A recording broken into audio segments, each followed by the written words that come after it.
Previously on Life. I think there are loser cities and there are winner cities. Cities do die. Cities decay. We started with empires, mostly in the 19th century. We came to the nation states of the 20th century. And believe me, through globalization now, we are entering, this is a century of cities.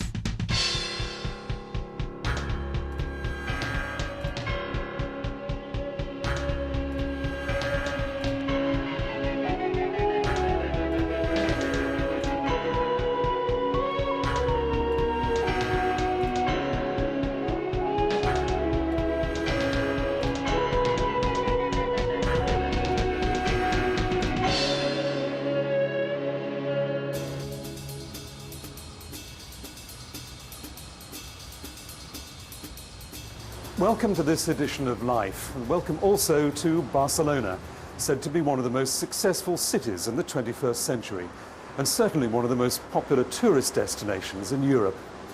We're better to discuss what makes cities work in the 21st century.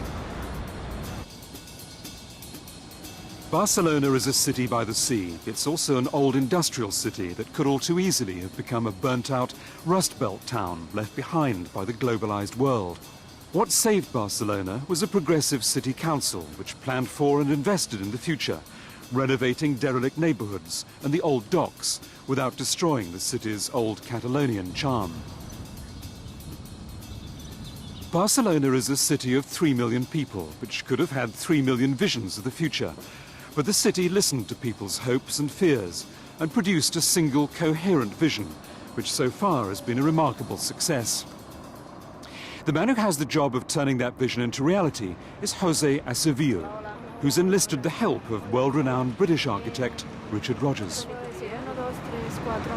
Just explain to me a little about where we are now and how you've changed this area we're standing in. No, this area is very typical for the visualization of this question. For example, this is the architecture of Barcelona during the 19th century. This enormous building was designed and built in the Franco period, and during the last 10 years the Port Authority and the municipality arrived to agreement in order to be public this area that we are now. And this is the buildings for the facilities of the people designed in the last 10 years.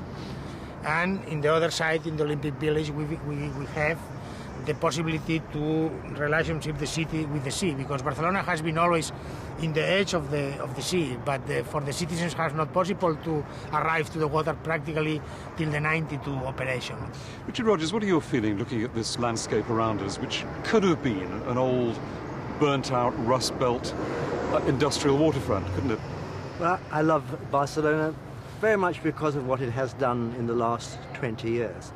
Barcelona is the urban ideal for most planners and architects in terms that it's the jewel in the crown, which we're trying to achieve in other cities. Nothing's ever perfect, but they've got nearer to dealing with the industrial past, which is a very difficult period because we're seeing the end of heavy industry. This was a great port where we're staying, and they've changed it on one side, of course, with the new industries, as well as moved the port, but also with a quality of life, living, work, leisure, which is exceptional. And this sort of dream we see around us, this slightly sort of television set ambience around here, that is something which is practical, which can be copied elsewhere, and as an architect you believe that is possible? I'm quite sure. I mean, I think that nearly every major city has, for instance, whether it's a river, whether it's a lake, or whether it's a sea. And usually it's one of the most beautiful places, and often it's the most wasted place because it's where the industry used to be and so on.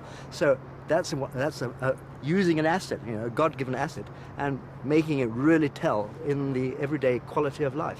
Isn't there a problem in many cities that they're becoming increasingly divided, perhaps because of globalization? A few people are doing fine, most aren't. Doesn't that make it more difficult to produce the kind of political consensus which you need to make something like this work?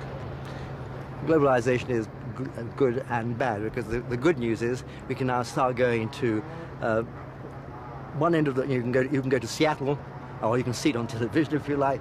You can go to San Francisco, you can go to Curitiba and get those lessons and those experiences. So you know you can do it, and it isn't all about money. It's about vision.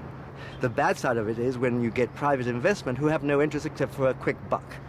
And therefore you have to mix the knowledge, if you like, of business in making money, but also recognize that business is not about quality of life in long term. That's not their role. I mean, but the citizens are about it, so they have to balance citizen, the mayors, and business in a mixed economy. Common vision, not just chaos. Common vision.